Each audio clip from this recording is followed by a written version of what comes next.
Vidíš, jak to tam... Počkej, počkej!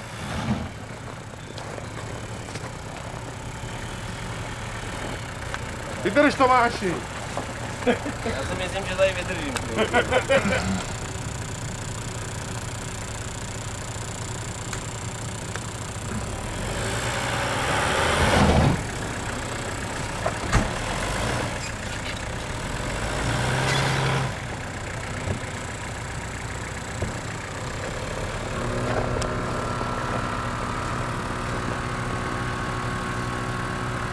Tak to nevyjedeš, nebo co chceš dělat?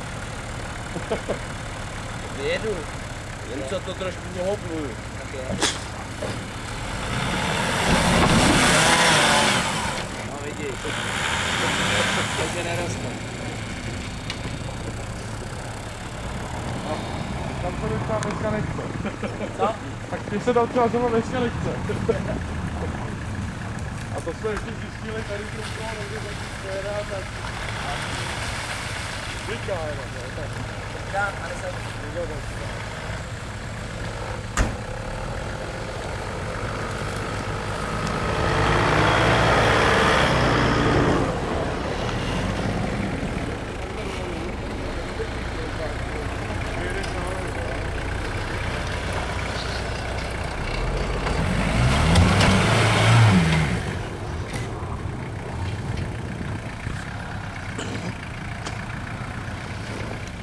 To je strašný nezmar, tyhle ty brňousové. No ale on to nahoru nedal tady. Já jsem právě to zkusil po něm, protože říkám, Vitara tam musí vyjet víc než já. Tohle To bylo právě před chvílí a teď jsem nevěděl, vole, protože nikdo nejel přede mnou, že jo? No. Tak jsem tam zabruslil a říkám, ty pičo, a teď ty houpáky a teď prudká leva, říkám, Kdo tady skončil? Radek.